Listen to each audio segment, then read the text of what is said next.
Alright, in this video we are going to discuss how to sketch the graph of tangent. Alright, so that is the general equation of tangent. अब यहाँ पर आपको A क्या define कर रहा है? A represents the amplitude,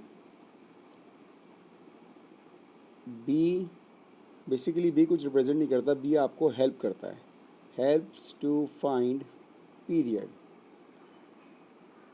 and C is what? C represents the axis of curve, or you can say that the starting point. अच्छा, ten के ग्राफ में एक वाइट चीज़ होती है जो साइन कॉस में नहीं होती, उस चीज़ को हम कहते हैं एजिम्पटोट्स। एजिम्पटोट्स क्या होती हैं? Undefined lines. अब एक जनरल सा ग्राफ हम स्टडी करते हैं, y equals to 10x। Alright, graph कैसे बनेगा स्टार्ट करते हैं। अब आपके पास अभी अगर 10x है तो एजिम्पटोट्स कहाँ बनेगा? हमारे पास 90 पे बनेगा और 270 पे बनेगा। ऑलराइट, तो 90 पर मैंने एक अनडिफाइंड सी लाइन बना दी है और 270 पर भी मेरे पास ऐसी एक लाइन बन जाएगी, मतलब ग्राफ कभी इस पॉइंट को टच नहीं करेगा। 10 के ग्राफ बनाते हुए आप इस बात को हमेशा याद रखिएगा कि 10 45 डिग्री हमेशा हमारे पास 1 आता है। आप चाहें तो कैलकुलेटर से वेरीफाई कर सकते हैं। तो जहाँ पर भी 10 45 होगा वहाँ पर आपके पास ग्राफ 1 आएगा, तो ये पॉइंट तो लेना आपको लाजमी है। अब 90 के बाद पॉइंट क्या आएगा? अब सब जगह इंटरवल जो आएगा वो 45 चलता रहेगा। 135, 180, 225, 270, 315 एंड देन 360। सारा इंटरवल हमारा चल रहा है 45 का। 10:45 पर होता है 1, एम्पलीट्यूड क्या है मेरे पास? 1 है। यहाँ कोई नंबर नहीं है तो मतलब 1 हो गया। इसका मतलब ये हुआ कि 10 की जो मैक्सिमम वैल्यू है वो 1 जाएगी और जो मिनिमम वैल्यू है वो -1 जाएगी। ये हमारे आ गई। अब आते हैं पॉइंट्स के ऊपर। 10:45 पर क्या होता है भाई? 10:45 पर होता है 1, ये एक पॉइंट आ गया। 90 पर तो 10 मिलेगा ही नहीं, तो ग्राफ इसको कभी टच ही नहीं करेगा। 135 पर 10 क्या हो जाएगा? It will be -1। 180 पे 10 होता है 0 और 225 पे 10 होता है हमारे पास 1। ये तो मिडिल आपके पास आ रहा है कर्व, ये जो मिडिल कर्व आ रहा है, अगर हम इसको ज्वाइन करें तो ये कर्व आपका कुछ ऐसा बनेगा। ऑलराइट, ये आपका 10 का बिहेवियर होता है। अगर मैं 45 से कनेक्ट करूँगा तो ये ऐसे मूव करेगा, ये रेड वाली लाइन के करीब करीब पहुँचेगा, लेकिन कभी भी उसको मीट नहीं करेगा, कभी भी मीट नहीं करेगा, उसके नियरेस्ट पहुँचता रहेगा। और अब 315 पर क्या है आपकी लाइन? 315 पर -1 है और 360 पे आपकी लाइन 0 होती है। तो अब आपका कर्व ये नहीं कि आपने खाली इन 2 पॉइंट्स को मीट कर लिया, नहीं, ये हमेशा स्टार्ट होगा इन्फिनिटी की लाइन से। ऑलराइट, तो अगर हम 10 की पीरियड की बात करें तो 10 का जो बाय डिफ़ॉल्ट पीरियड होता है, जिस तरह साइन कॉस का 360 होता है, 10 का हमारे पास होता है 180 डिग्री। इसका मतलब क्या हुआ? हर 180 के इंटरवल पे 10 का ग्राफ आपको कंप्लीट नज़र आएगा। ये 10 का एक कंप्लीट ग्राफ है। अब आप देखें 90 है, ये 270 है, तो इनका बीच कितना हो गया? 180 हो गया, तो 180 पे कंप्लीट बिहेवियर आ गया। ऑलराइट, तो ये आपका 10 का एक सिंपल सा कर्व है।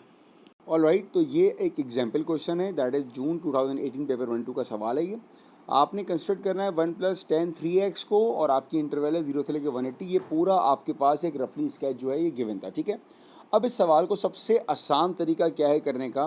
भाई ये सारी वैल्यूज़ किसकी हैं? ये सारी वैल्यूज़ x की हैं, तो मैं जब x की जगह 30 डालूंगा तो क्या आंसर आएगा? 60 डालूंगा तो क्या आंसर आएगा? 90 डालूंगा तो क्या आंसर आएगा? और इस तरह मैं सारी वैल्यूज़ चेक करता रहूँगा, ठीक है। अब मैं अपने पास कॉलम बना लेता हूँ, ठीक है ना। मेरे पास एक कॉलम है थीटा, और मेरी इक्वेशन क्या है? मेरी इक्वेशन है y = 1 + 10 3x। अब आपके पास थीटा की जो वैल्यूज़ गिवन है वो हैं 30, उसके बाद आ रही है 60, उसके बाद 90, 120, 150 एंड देन 180। मैं हर जगह ये थीटा डालूंगा। y = 1+, अब 10 3 टाइम्स 30 क्या हो जाएगा? 90, तो ये हो जाएगा 1090 विच इज़ अनडिफाइंड, तो इसका तो आंसर आ गया इन्फिनिटी। तो जहाँ पर मेरे पास 30 है वहाँ पर तो मेरा पहला एसिम्पटोट आ गया, ठीक है भाई। दूसरे पर आते हैं। दूसरा क्या है आपके पास? 1 + 10 3 टाइम्स 60। अब ये आ रहेगा 1 + 10 180। 180 का 10 क्या होता है हमारे पास? इट्स 0। तो 180 पर जो पॉइंट आएगा, दैट मीन्स 60 पर जो पॉइंट आएगा आपके पास वो आएगा 1 के ऊपर। ये आ गया पॉइंट, ठीक है। उसके बाद इसी तरह आप सबकी निकालेंगे। 1 + 10 3 टाइम्स एंगल क्या है इस दफ़ा हमारे पास? 90, सो दैट इज़ 1 + 10 270। 270 आपका अनडिफाइंड होता है, so that will be undefined. इसका मतलब ये हुआ कि मेरे पास 90 पर भी एक एसिम्पटोट बनेगा। एसिम्पटोट बना दिया। इस तरह मैं बाकी वैल्यूज़ भी निकालता हूँ। तो ये वाली वैल्यूज़ सारी मेरे पास आ चुकी हैं। मैं ज़रा प्लॉट करता हूँ उसको। 60 पे मेरे पास 1 आ रहा है, 120 पे 1 आ रहा है और 180 पे 1 आ रहा है। तो 120 पर ही 1 आ गया और 180 पर भी मेरे पास 1 आ गया, ठीक है। अब ये देखें ग्राफ, ज़ाहिरी बात है हमें पता है 10 का बिहेवियर तो ऐसे स्टार्ट हो रहा होता है, ठीक है ना, ये जा रहा होता है। इनके बीच का पॉइंट क्या होगा, दैट विल बी 45। अब ज़रा मैं एक दफ़ा चेक करता हूँ कि मेरे पास 45 पर क्या वैल्यू आ रही है। तो हमने यहाँ पे प्लेस किया 45, ये आ जाएगा 1 + 10, 3 times 45 which is equals to 10 135। तो 10 135 क्या होता है आपके पास, इट्स -1, तो दैट विल बी 0। इसका मतलब ये इस पॉइंट पे कट कर रहा होगा एक्स एक्सिस को।